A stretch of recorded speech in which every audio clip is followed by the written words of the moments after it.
Hey everyone, hope you're doing really, really well, and welcome to Ask Daniel number 47, in which we have a bunch of questions to go over. I'm not sure, to be honest with you, that we'll cover everything in this episode. If we don't, then Thursday we will cover the remaining questions that we may have. So that said, as always, I want to say nothing here is a medical advice to anyone tuning in there, but hopefully a lot of value that will help you on your path towards sleeping amazingly well for the rest of your life. So that said, I want to start here with something really, really encouraging. And this is an email from Jane, she's now saying, actually, I can use her name, which is Colleen. So I want to read a message from Colleen here that I thought was really, really important to talk about. So this came in 2 days ago. Hi, Daniel. Just want to let you know that I'm doing really well, exclamation mark. And for a little bit of background, Colleen had done a course of CBTi, was kind of struggling with all the rules, the regulations, and she was already thinking in the terms of like, maybe I should loosen up a little bit. And I said, I think that's a good idea, and she's doing really well. In the last 2 weeks, I've only had 3 really bad nights. One of those nights I got a bit of negative again, but overall I'm handling them so much better. I've increased my sleep window. And for those of you new to the channel, sleep window is when you are spending a limited amount of time to get better quality sleep. And she's increased that from 5.5 hours. So initially she was just spending 5.5 hours in bed. Now she increased that to 7 hours.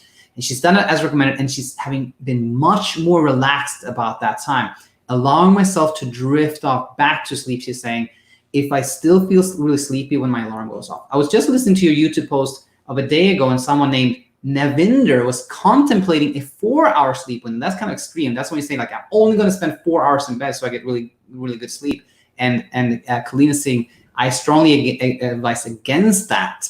It is so restrictive, and just having come off 2 months of a 5-hour window, I know that it's extremely hard to sustain for any length of time, especially when the other rules of having to get out of bed all the time, if you don't fall asleep within the 15, 20 minutes, etc. Just my thoughts. And I totally agree with that, Colleen here. 4-hour sleep window, it's like, I see where it comes from. It's like that motivation. I really want to get sleep, so I'm going to spend just 4 hours in bed. But guess what? The key here is like, having some patience and picking a sleep window that you can stick with. That's much more important. I've started reading the book you recommended, The Effortless Sleep Method, one of my favorites, definitely. And when I read her story, the author's story, it was like I was reading my own life exactly. Her thoughts on traditional sleep restriction also hit so close to home and gave me validation in my thoughts that I wasn't just a failure or doing it wrong, and now I will have no quality of sleep for the rest of my life. It wasn't until I heard your thoughts on this, I started allowing myself more grace with the sleep window, that I was actually able to relax and start getting better sleep. I haven't finished the book yet, but I will. I know I still have to continue to work on the anxiety, but it is getting easier one day at a time. One question I have for you: what are your thoughts on the occasional alcoholic cocktail? I've heard so much about the negative effect with alcohol and sleep, and I know my sleep therapist was pretty much against drinking at all. Just wondering your take on the subject. I look forward to hearing your answer on your next YouTube post. Thanks for all the amazing content. I want to say thank you, Colleen. Thanks for your support. And guess what? If you check out the latest episode, Ask Daniel number 46, we have a lengthy discussion about this particular subject, me and Coach Michael. And our conclusion is this one, and I totally agree with this. My thoughts exactly that. If someone would drink kind of binge drink on an empty stomach 1 hour before going to bed, that could definitely fragment your sleep. But that's completely different from having a glass of wine or 2 glasses of wine or a couple of beers or something like that. Just because you enjoy it. It's all about intent. If you decide, I'm not going to drink any alcohol so I get better sleep, guess what? That is a sleep effort. You're not trying to make yourself sleep, which always backfires. However, if you're like, I'm going to enjoy a glass of wine tonight just because I enjoy having some wine with dinner, that is perfect. There's absolutely nothing wrong with that. So, Colleen, I hope that answers your question. Thanks so much for sharing and bringing hope to the channel. I really appreciate it. So cool. With that said, we are going to actually jump into the comment section. And I wanted to, before I forget here, something I thought was really amazing. I should have started with this maybe, but anyway, I had this moment this weekend. I think it was Saturday, and one of the newest members of the community, Michael, was asking questions to people here on the community about like his own sleep, and got these really amazing coaching advice from other people on the channel. This stuff that you never hear about generally on forums, and I was really proud of my channel, really proud of it. And so I want to share with you that it's all on, if you read the comment section on Ask Daniel number 38, and not, there's a couple of questions, there's a couple of comments. There's a comment from Ace Willie from 4 weeks ago. It starts off, hi Pexi, etc. And now there are 37 replies there. So again, on Ask Daniel number 36, I think I said it wrong before, Ask Daniel number 36, there is a comment from Ace Willie where there are 37 replies, and that is just amazing. I'm gonna maybe do a separate episode on that stuff, but Ace Willie, which is actually Pexi, and DI, are just telling Michael how like the important thing when you're in this panicky state and you're looking for something to make you sleep better is actually doing the opposite of what you think you should do, which is like try to do nothing, stay away from the battle, like take a step back, abandon the fight, etc. Amazing stuff there. I want to thank you Pexi, thank you Di, and also thank you Callie, and thank you I want to really thank everyone, Christopher Carrion, all of who provided really good coaching advice there. So with that said, let us go through let's start working here on the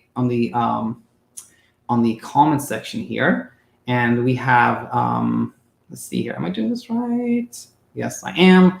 All right, we are in the comment section, and I want to start with here.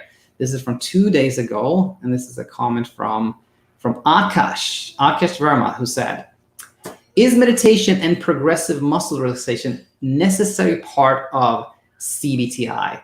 And this is a very good one. Like, I want to say this, that meditation I think of as like a separate entity. It's when you learn how to become aware of your thoughts and bridge that gap between like, it's something that happens to you and the reaction to that, etc. Very close to mindfulness and acceptance commitment therapy and metacognitive therapy maybe also. So I think that is not necessarily considered part of CBTi.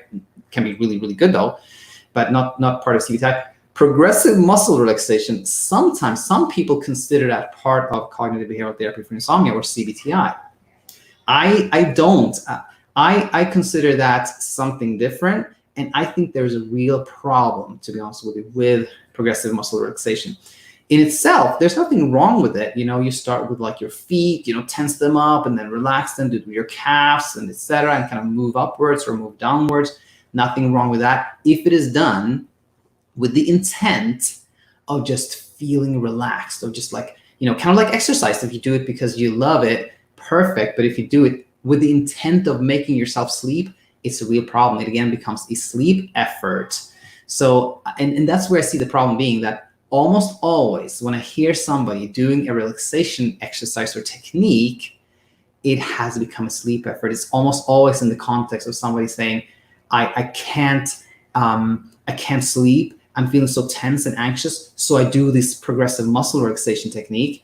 And then, it's like, that person then is kind of trying to make themselves more relaxed so they sleep more, and that always backfires. So I think these progressive muscle relaxation techniques there's nothing wrong with them, but I don't think they're part of CBTi, and I definitely think be very, very careful with them because they so easily become a sleep effort. And we know that sleep efforts, when you're trying to make yourself sleep, that always backfires. So with that said, Akash, hope that helps. Stay in touch. Thank you so much for that comment. And we have another question here from Zhao. And this is from Sleep Insight number 2. It is a comment there. Actually, it's 2 comments. Firstly, hi Daniel, I was wondering if you could discuss a little bit about restless leg syndrome and its impact on sleep or insomnia. Thank you. Have a nice day. And then in later comments, he says, thanks, Daniel. I've noticed recently that my right ankle twitches during bedtime, and sometimes this has prevented me from falling asleep. I would love to hear your thoughts on this. 100%. So first of all, restless leg syndrome. Restless leg syndrome is one of those things that are actually very simple to tell if you have or not. Generally speaking, there's always exceptions, right? But generally, if someone tells you that I have this uncomfortable, tingling, kind of wormy feeling from my legs. It happens when I'm about to go to bed, and it goes away when I move around. That's the restless leg syndrome. It's very easy to tell, generally speaking, very easy to tell from other things. Now, the thing is that restless leg syndrome is really a problem of like, that's when you're about to go to bed. Generally speaking, when somebody has restless legs and they fall asleep, it typically does not affect them very much during the course of the night. There's this other thing called periodic limb movement disorder when you have leg movements in sleep. But again, generally speaking, most people don't really notice that. So when someone has more like classic insomnia, like it takes me hours to fall asleep, I can't fall asleep, I'm struggling with sleep, I wake up all the time, I can't fall back to sleep, very rarely is that restless leg syndrome. Sometimes people it's very obvious that like the restless legs I have at bedtime is keeping me from sleeping. That's one thing. But if it's kind of more of a mystery, like I don't understand what's going on, it's rarely that it's restless leg that causes that. It's typically very clear if someone has that or not. And restless leg syndrome typically, again, responds very well to these medications that have been around for a long time. Now, I want to take the opportunity of making another point before we move forward into Zhao's second comment here, which is, I often do this spiel in clinic, which is like, sleep apnea is caused by the tongue falling back during your sleep, blocking the airway. Pretty mechanical, straightforward. Restless leg syndrome, I often bring up as an example of something that is caused by this neurotransmitter imbalance, or like really, it's like dopamine like synthesis, or like the metabolism of dopamine is somehow faulty. It's like it has a relationship with Parkinson's disease. These same medications work for both. And it's an example of something where, yeah, there is something going on in your brain that like it is a hardware issue.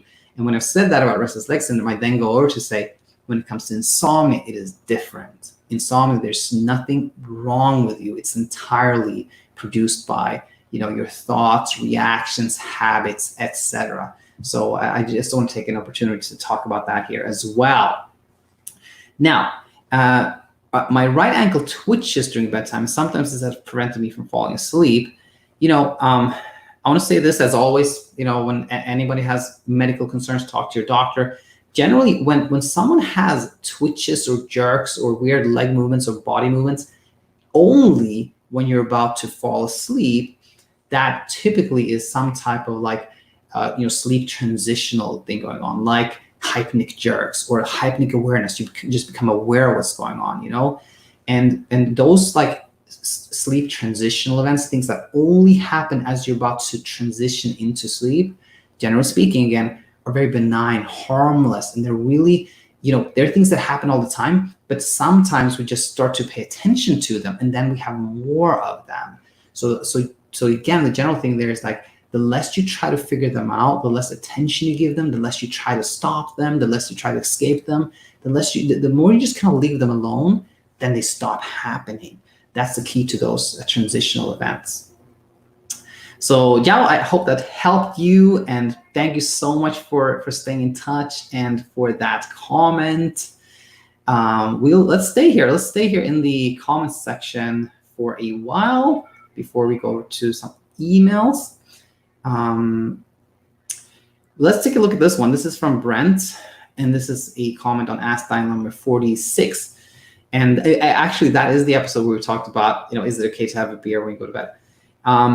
Now, Brent says the following: there were some really good points in this video. I'm just hoping my natural sleep can come back after I got off my sleep meds after years of relying on them to relax me and put me to sleep.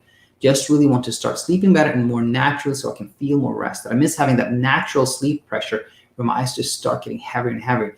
Is there anything a person can do to stimulate that natural sleep drive where you no longer have to rely on something to do it for you? Thanks. This is super important. And I want to say this, that I often talk about this gas and brake model. And very briefly, it is like this, that sleep drive is kind of our body's need for sleep, sleepiness, like sleep hunger. And the only thing that makes you sleepy is really staying awake. So wakefulness produces a sleep drive that makes you sleep. That is the gas in our sleep system. And then the break in our sleep system is like excitement, worry, preoccupation, stress, etc. Things that heightened our alertness. That's the break. So can you do anything to produce more sleep drive? The only thing you can do there is really like get up early and spend a good amount of time awake, maybe like, 16 hours or 17 hours in wakefulness. That will give you a nice sleep drive. Now, oftentimes it's kind of confusing because you think, it feels like you just don't have any sleep drive. It's like, I'm never sleepy. Like, what's wrong with my sleep drive? I can't get my sleep drive going.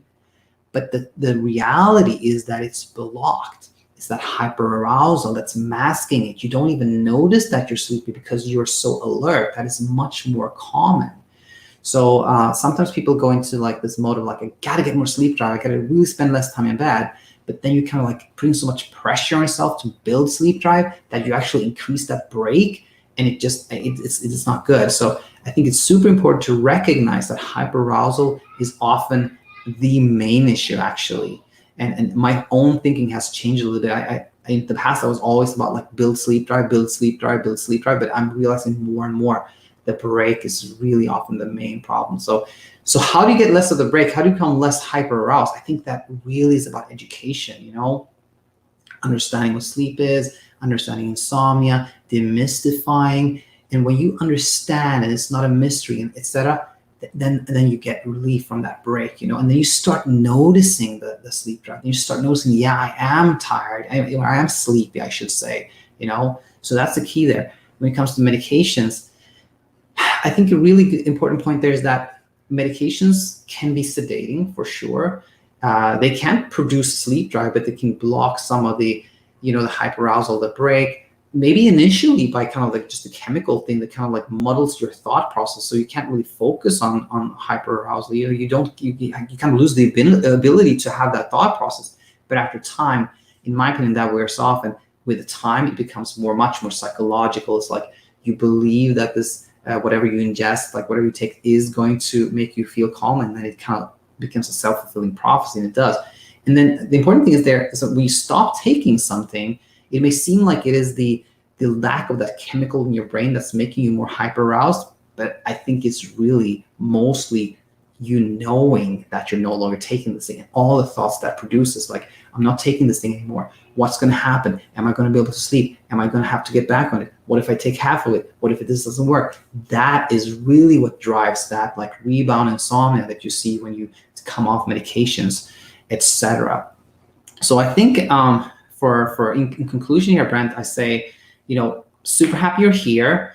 And I know saw from the other comments that we exchanged there, you have a lot of insight and you're motivated. I think you do really well. And just like educate yourself and like, and educate yourself, come to full understanding, and you will see that the hyperarousal goes away and that you start feeling that sleep drive again. So cool. With that said, we will jump into our emails, and I actually want to start with a really great question here again from Alina that came in 3 days ago. She said the following: Daniel, hi. Thank you so much for answering my question on your live stream. I just wanted to update you that next stay at my in-laws was totally fine. So for some background there, Alina had some trouble sleeping when she visited her in-laws, and she was like thinking about what to do. She decided, I'm going to bring this audiobook that I'm going to enjoy when I sleep there. And guess what? It didn't become an issue. And I think the real important thing is there is like, when you have something to look forward to, like you're like, if I can't sleep or if I wake up throughout the night, I'm going to do this thing that I really enjoy. That is so important, so helpful, just like Alina did here. Now, I like your video on sleep efforts, and if I understand it correctly, it is the behavioral part of the solution.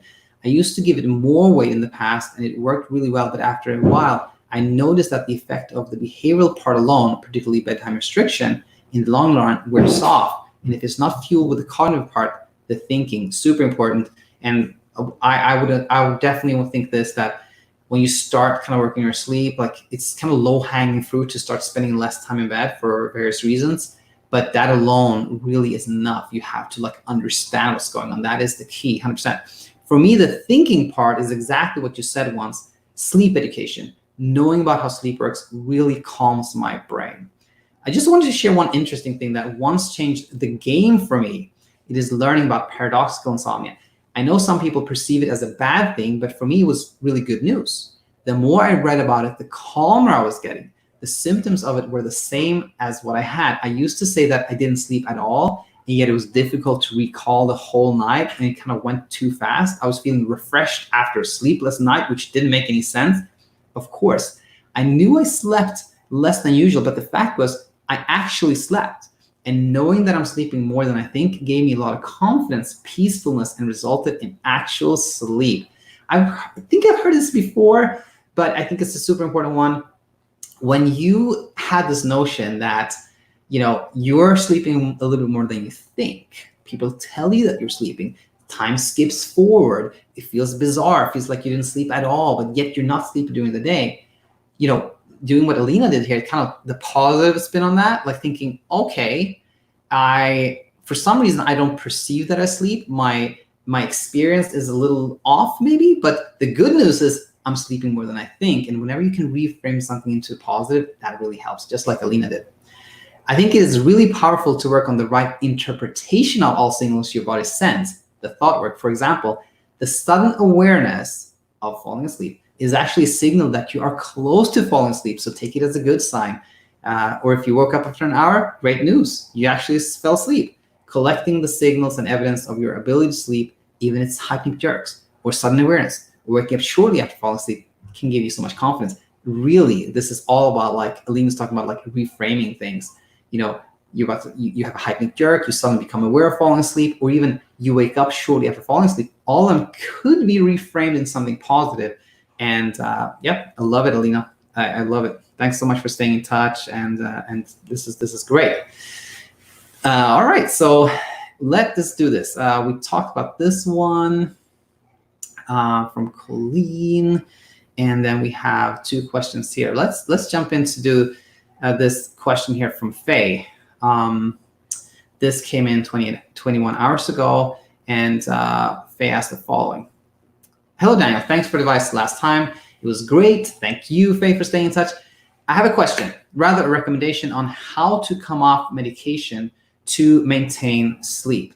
My sleep is pretty good right now, even though I do have some anxiety when it gets closer to bedtime, a little bit, but so far I'm sleeping without any issues. I have about a little less of 2 months of my prescription medication of Seroquel, which I take 0.25 milligrams before I go to bed. I'm trying to sleep without medication, but I'm afraid that I will start having sleepless nights if I stop taking it. I feel like the anxiety of not medication itself will make it hard to sleep without Seroquel. Anyways, to have to plan doing it. I know probably the best way is not to think about it. Without any plan, I don't take it and just do what I was doing with medication. I've been taking Seroquel for a while longer than a year, about 10 months. Thanks in advance. Okay, good question and a very common one. Like, if someone is taking medication, they want to come off of it, and they know that I'm going to have to come off of it at this point in time. What should you think about? All right, so first one is this one, that, know sleep physiology. Know that the only thing that can make you sleep is your own body, your own sleep drive, your body's need for sleep. That is the gas in our sleep, so the only thing that makes us sleep. And when you know that a medication actually cannot make you sleep, which means that all those weeks or months or years that you were taking a medication and you slept, your body produced that sleep. You did that, not the medication. And that's the first step. That's like transferring confidence, transferring belief from the outside to yourself. That is the first one. You can do that at any point. Even if you're taking medication, if you're taking it for a long time, transfer confidence. That is number one. It can be confusing, which we already talked about, because medications can kind of give you that calm that can just seem like they're working, but it's always your body that produces sleep. That's number one. Number two, I see this all the time. Somebody's like, I don't want to take this medication. I'm going to try to come off. I'm going to see what happens if I don't take it. Guess what? That always fails, because that person will do this. They will stop taking medication and be like, okay, let's see what happens tonight. I hope I can sleep tonight, but maybe I don't. What if I don't? Maybe I should take half of it. Maybe blah, blah, blah. And that extra attention to your sleep that comes when you've decided to try to come off just produces so much insomnia. You go like, one day I didn't sleep, I'm going to keep trying. I didn't sleep for 2 days, I'm going to keep trying. I'm going to keep trying. And then finally, after 7 days, like, I can't do this anymore. I'm going to take this medication. So whenever somebody does a trial, it never works. So I think when it comes to coming off medications, it has to be a decision. It has to be a decision. I've decided that this day is the last day I take medications for sleep, and then I'm not looking back. If you leave the door open just a tiny bit, it becomes unsustainable. You are going to go back there. So it has to be a decision. And then people often ask me, like, so how should I taper off? And that's when I've changed my thinking a lot lately too, which is, if you do this kind of long, slow taper, then that is kind of like you're basically telling yourself that I need this, but if I come off it slowly, I may be able to get off of it, which just feeds this idea that you need medication to sleep. In reality, you don't. So I think the best thing to do is either just decide this is the last time taking it, come off. Well, of course, everybody talk to your doctor, right? But generally speaking, it's either you do a quick taper, like I take half for 1 week and then I come off it completely, or just come off of it and just never look back. That is it. That is the way to do it. So Faye, I hope that was helpful. Stay in touch. Hope you do amazingly well. All right, so we're going to move on to another question, and this is from Joseph, who's been in touch before, comes back with some questions here. And Joseph said the following: one day ago, I wrote to you before I looked up the disease sporadic fatal insomnia when I started having problems. I now think I might have it because of your recent video about the disease. Every night when I try to go to bed, I get flashing images in my head, and some of them jolt or move my leg. When this is happening, I think that I had only been doing this for 1 to 2 minutes, but actually it's been going for 30, 40 minutes, and it happens all night. I'm freaking out. I'm getting panic attacks daily, and my heart rate is constantly high, and so is blood pressure. I don't know why this is happening. What happened? Is this anxiety, insomnia, something else? Can you tell me? And then there was a quick one after that from Joseph. Also, I forget to mention that I experienced auditory and visual hallucinations. So I think there was a comment from you too, Joseph. And I'll say again that whenever somebody has hallucinations or anything else, that, whenever you're concerned about your health, talk to your doctor. Now, back to the topic of sporadic fatal insomnia, check out the playlist that I created on the topic. And I think my recent, thanks to actually Leah or Vegan ASMR, who I've had a really great communication with on this channel, it's really confirmed what I always felt, which is that these things that unfortunately are called insomnia, sporadic fatal insomnia, fatal insomnia, they're not insomnias at all. They have nothing to do with insomnia. Insomnia is when you struggle to sleep. I can't fall asleep. I stay awake all the time. Nothing I do works, Anxiety about sleep, worrying about sleep, that's insomnia. But sporadic fatal insomnia, that's a neurodegenerative condition. People who have that have neurological symptoms. They have ataxia, poor coordination, their memory is not working, It is obvious to other people that there's something going on with them. And they don't struggle with sleep. I've never come across that ever as a description. They don't struggle with sleep. It's just that objectively, it gets blurry.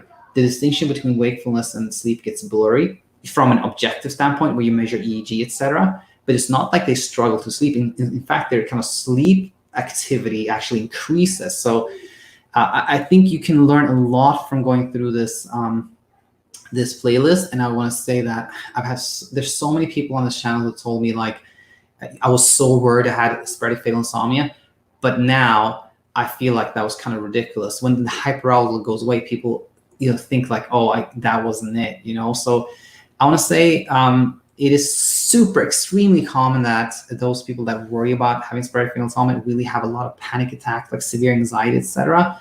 And again, go to the playlist, check it out, and I think that'll be helpful to you, Joseph. And stay in touch. Let me know if you have other questions that come up. All right. So with that said, let's move to this great question again. Juro does it again. He says the following. This is from just 7 hours ago. Hello, Daniel. Thanks for answering my question. My nights seemed to be pretty good last week. Perfect sleep for more than a week. That's amazing. Extremely well done, Juro. And by the way, Juro is the one who identified those sneaky sleep efforts, like he was, brushing the teeth hours before going to bed because he didn't want to splash his face with cold water. being afraid that that would wake him up and other things like that. It was brilliant. Now, yesterday, however, I had troubles again, so I wanted to ask you if such sleepless episodes are the normal part of recovery and if they're supposed to go away completely later. Yeah, I'll take this one right away. That's completely normal, 100% normal, completely expected. You know, I don't think I've ever really interacted with anybody as a coach in clinic that has gone to just like do better and better and better and better and better. There's always that, like, I did well for 2 days and then I had a sleepless night, or I did well for 2 weeks and then I slept really poor for 3 days. There's always that like setback. And the key with the setback is like, don't stay there. Meaning, I have this really nice analogy I learned from the author of that the Effortless Sleep Method book that we talked about earlier. And it's like this, like imagine that sleep is at that place on a mountaintop and you're hiking towards it, you know, you're on your way there, right? But you stumble on a root or a rock and you're like, and imagine like you stay there and you're like looking at the rock, you're measuring it, you're wondering why it's there, you're trying to think of like, how can I avoid it? Why did this happen, etc. Then you're stuck there. You never get to the top. If you just like, oh, I stumbled, well, now I'm gonna keep on hiking. That is the way. That's always the way. Just keep going and don't pay any attention to it. Don't try to figure out why you had sleepless night. Don't try to avoid it happening again. Just like keep going. You'll do amazingly well. And then you're asking me about the gas and brake concept. Could you tell me more about this? I'm going to do a separate video on that shortly, where I really get explore that. I've done that before, but my philosophy has changed a little bit there. I think it's really important. So I'm going to get back to that one. And then let's see here. Mnet is there. Hey, Mnet. Jamie. Nice. Thanks for joining. We are going to talk about an email from Vincent, and it's titled Second Relapse. So and by the way, for a little background here, Vince has been in touch for several months, actually, was in the state of like, what I'm actually going to do a separate video on this too. What he was in the state of what I call really like pinball insomnia, like just going, like thoughts were like all over, like, is it this, is it that, like kind of like panicky for quite a while. And then really changed tone, and that's a little bit of a backdrop. It's taken several months, but this is the latest email from Vince.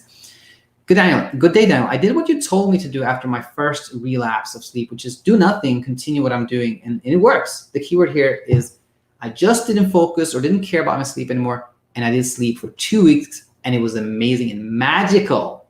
But now the last 3 days, on day one, I felt a small jolt of electricity and anxiety, thinking I'm doing good at my sleep. Am I cured now? What if I had difficulty sleeping again? Which sends me spiraling a little. I don't want to go back to the rigid CBTi because I've modified it on my own, and I don't want to find answers anymore about how to sleep. I just want to let go of everything about sleep and focus on enjoying my life. Sorry, I don't even want to write this email anymore because, again, I don't want to think about sleep anymore. Any advice? You already know it. You already know it, Vince.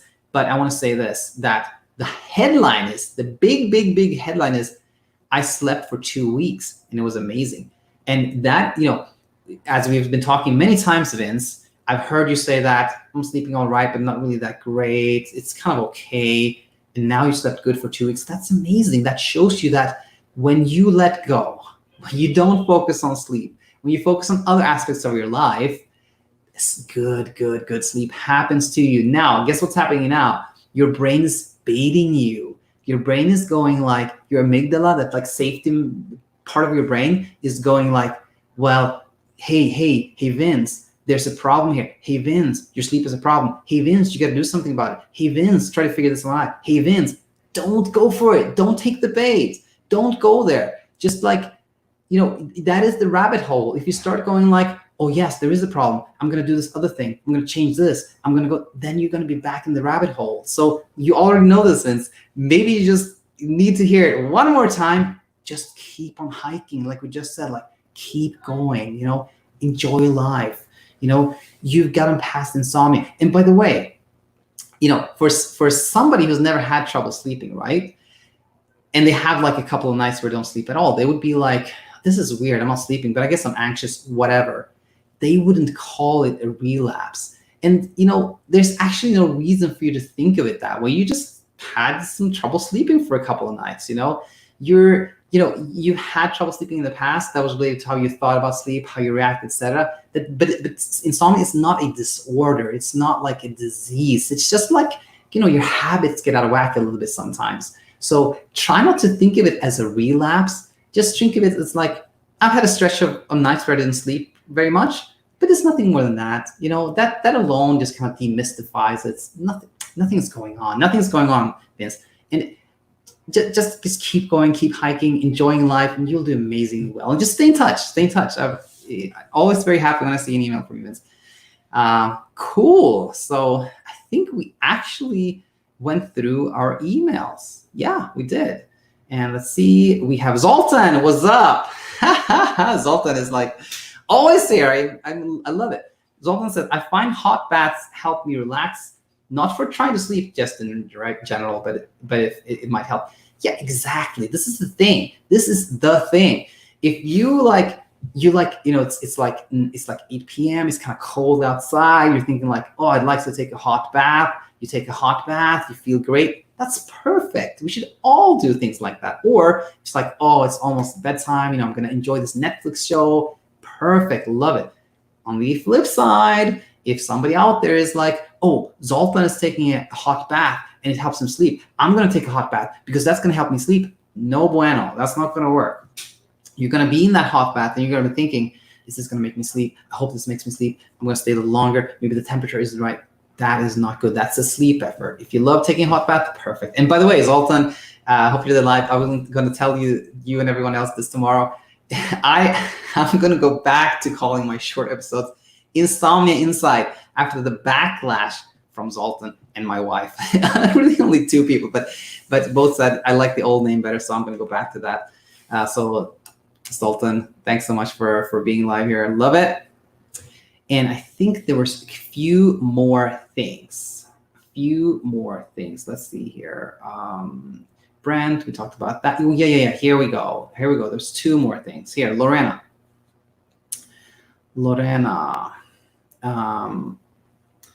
Thank you for this video. And this is a comment on Sleep Insight number 1.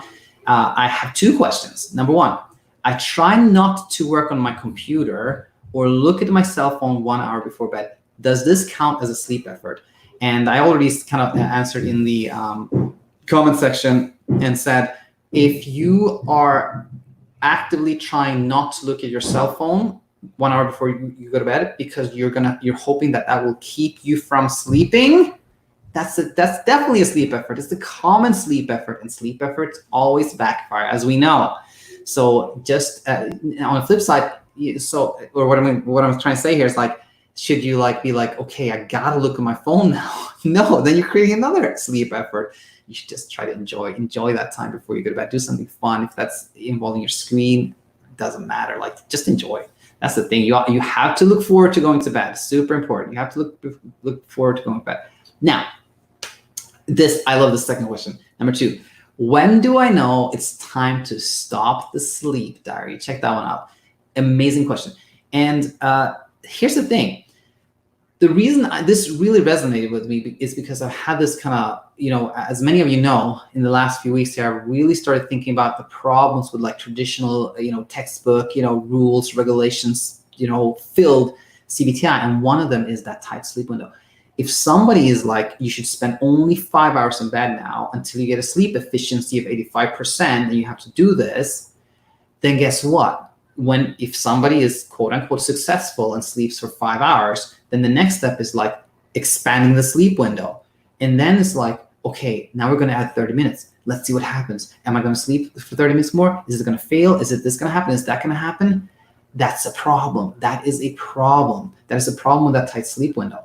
And it goes back to this again, when should I stop the sleep diary? If you had that kind of strict CBTi and you tweak the sleep diary, and it seems like that's another decision, when should I do that? So I think that's why I'm now saying much more yes, you should spend less time in bed. If you're spending 8 hours in bed, maybe spend 7 hours in bed or something like that, but don't make it extreme, because you know what happens with that then is that if you're spending 7 hours in bed and you're starting sleeping pretty good, you don't really need to change it. You can just you just ease out of it. You don't, it's almost like no question when you stop the sleep diary or not, because it wasn't really that crucial to you getting better, So that said, that little spiel said, I want to say this. If you are, if I think it is important to get out of bed about the same time every day, right? So if you feel like a sleep diary helps you with accountability, it makes you do that, that's perfect. Like, as long as you feel you need that accountability, keep doing your sleep diary. Or if you feel like a sleep diary helps you by showing to you that even if you didn't sleep that good one night, you still had a good day, and you keep track of how you feel during the day. If you feel that helps you, keep doing it. Keep doing it until you feel you don't need it. That's basically where I'm going with this. When you feel like, the sleep diary is actually just making me focus more on sleep. It's making me preoccupied with sleep. I don't think it's helpful to me. It's time to let go. It's time to take that step of like moving away from sleep and getting amazing sleep. So that is it, Lorena. It's basically when you feel it doesn't help you, it is time to let go. Perfect. Love it, Lorena. Thanks for staying in touch. And have the final question here, unless we have live questions. El Bien Dormir, if you're live, if you have any question, or Jamie, or who else is there? Oh, a bunch of people seem to join here. Lex has a question. I will get to that one in a second. I really appreciate you being live. In fact, Lex, let's do your question now, and then we can go to the comment section later. So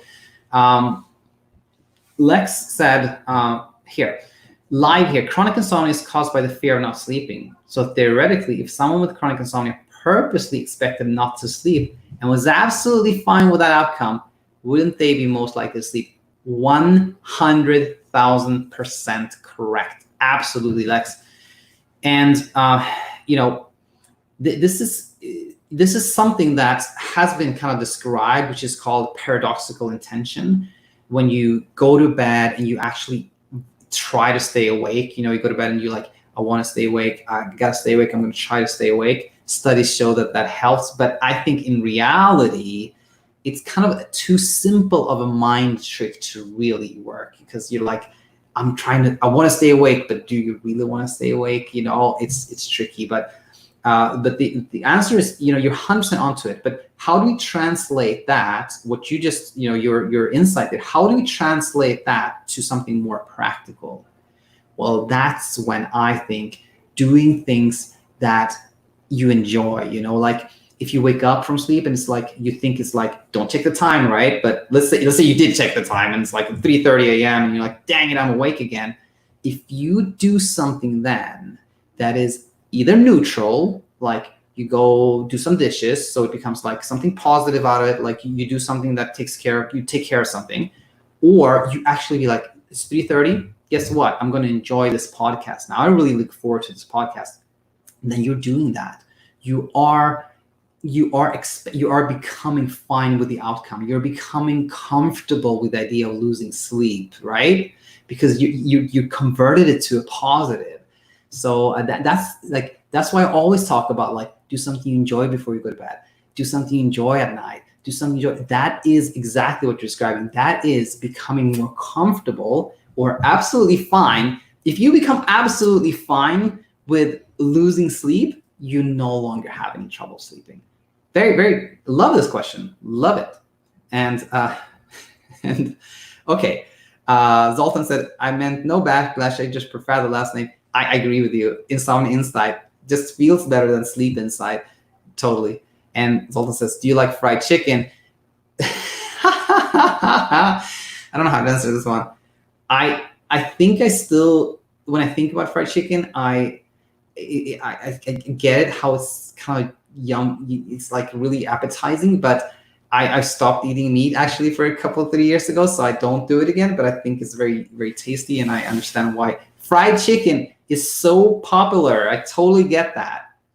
Lex, I love that question. And if you have any follow-up question, please let me know. Very insightful one. And we talked about that from Vince. And then we have just one more here. And it was another great one, I think, here. Where is it? Oh, yeah, here it is. Here it is. This is animated art, has a question. It is a comment to Ask Daniel, number 44. And he said the following. I understand what you mean with the yo-yo effect. Last night was a good one again. And by the way, that yo-yo I talk about is like when you're starting to work on your sleep, the first weeks are often very yo-yo. Like you have a good night, a poor night, a good night, blah, blah, blah, blah, blah, etc. Now, and animated art said he kind of, I guess you're kind of experiencing this right now, but animated art has a great attitude. I know animated art is going to do really well.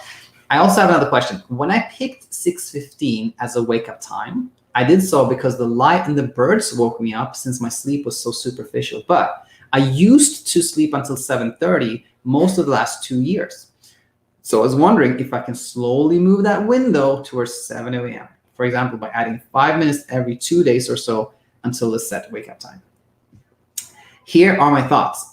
If you are currently waking up, at 6:15, then it just becomes theoretical. Like you could decide that you're going to have an alarm at 7:30, but nothing's probably going to happen. But I think you mean like moving the entire window, right? And I think here are my thoughts on that. I don't think, honestly, I think it's not actually good to do that small increments, like add 5 minutes every day, because every time you change something, your brain is going to want to know if that worked or not. If you decide I'm going to go to bed a little earlier, 15 minutes earlier, then your brain is going to be like, what if that doesn't work? What if it changes something? What if this? What if that? So every time you change something, it's kind of triggers more like anxiety and preoccupation, which, the ultimate goal is becoming completely fearless. But I think to get to that point, it is better to not tweak things and just like set it and forget it. So here are my thoughts. If you say, you know what, I think I want to move my sleep window and I want to get up at 7 a.m. It's more convenient, or I just prefer that. I'd say just do it. Just do it. And don't think twice about it. But when you've done it, then just stick with it. Like, resist the urge to then say, oh, it's not working, I'm going to go back to 6:15. Just set it and forget it. I think that will work really, really well for you. So yeah, I think that answered that question.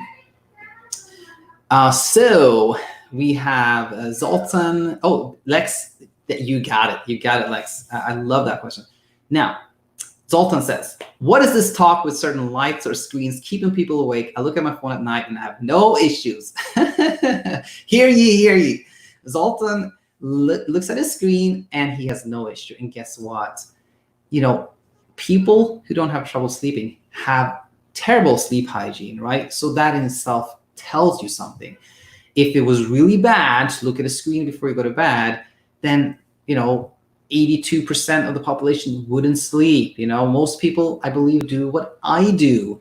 It is like I go to bed with my laptop on my chest, watching a Netflix show. And then when my wife feels sleepy, she just falls asleep a little bit earlier than me. Then it's time to go to bed. That is how most people do. There's absolutely no evidence, if you look at like studies and such, that shows that lights or screen or blue light or anything else like that has any impact on sleep.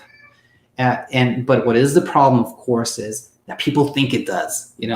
When you think that looking at your screen is going to cause you to have trouble sleeping, then that thought process is not helpful. And the opposite too. When people are like, I'm going to avoid looking at screens so I can sleep more, that's the sleep effort that, who was this? Was this, dang it, I'm blanking out on this. Who asked that? It was Lorena. Lorena just asked that. Exactly, that's a sleep effort. When you're trying to avoid something to preserve sleep or get more sleep, you're not doing yourself a favor, So yeah, I think I got off on a tangent there, a little bit of rambling and stuff. But yeah, it is. Where does it come from?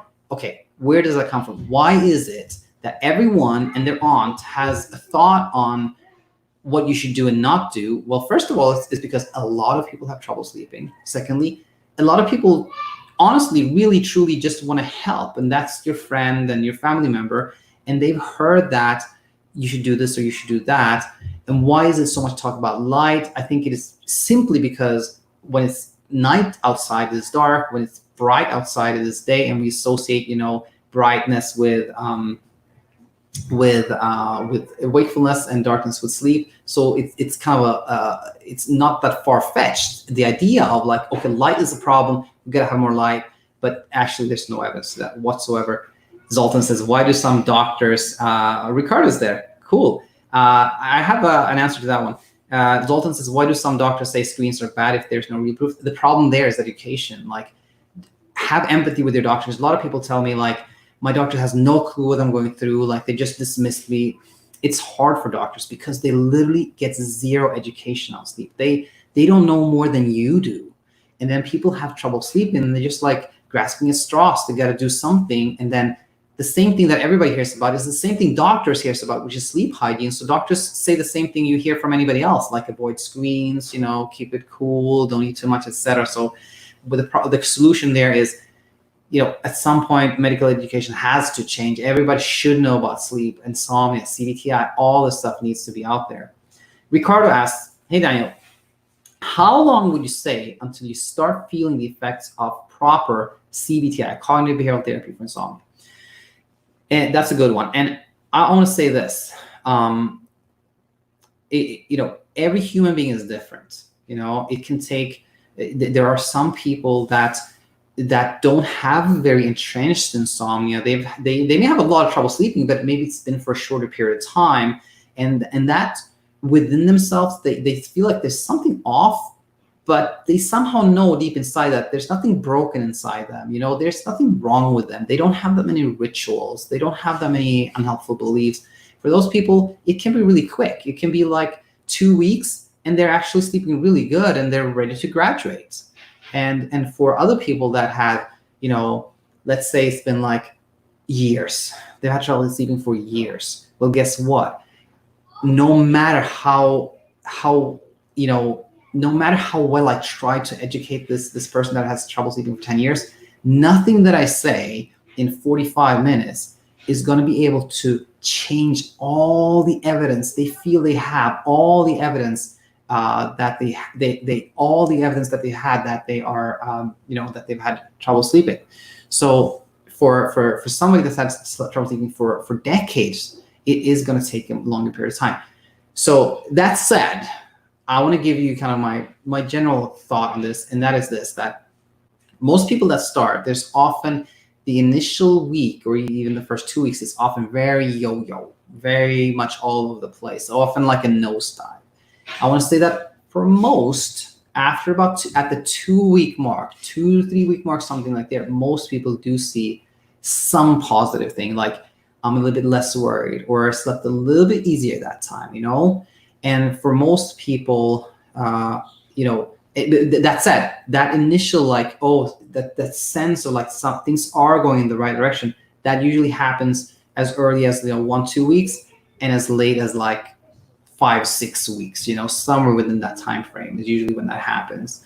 And when do people like graduate and feel like they're on a good trajectory and they don't need any help anymore?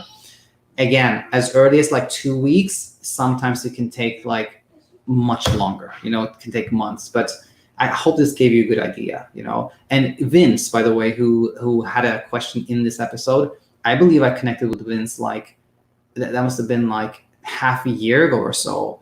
And the first couple of months he was really struggling, but guess what? Now, although he wrote to us as kind of a relapse email, he slept good for 2 weeks. That is amazing. So I want to say, I think that gave you an idea, and I want to add one more thing, which is, it's good to have an idea, but whenever you start thinking in the terms of like, how much longer before I feel better? How much longer is it going to take? Am I doing something wrong? Should I do something differently? How much longer is it going to take? Those questions, they keep you from doing better. It is when you can get to a point where you're like, it's gonna work for me eventually, but I have no expectations. That actually leads to your results quicker. Yeah, Ricardo, I felt that was an important one to mention. And thank you so much for being live here and asking questions. Zoltan asks, so scented pillows are also silly. Yeah, I know. Scented pillows. You know what? If the idea of having a scented pillow feels to you with just like, oh, it was so nice to put my head down on a scented pillow, and that makes me happy just thinking about that. go for it. Go get that scented pillow. Why not? On the other hand, if you're like, oh my God, I can't sleep, I gotta have a scented pillow, that's a problem thought. That's a problem thought. That's a sleep effort, and you gotta rethink that one. But we will end there on a really positive note. If you are really excited about getting a scented pillow and you think that just scented pillow or like nice new, sheets or anything that makes you excited about going to bed, go for it. All right, perfect. Thanks so much everyone for being in touch, all the emails. I'll be back here very shortly, and hope to have you back at that. Bye-bye for now.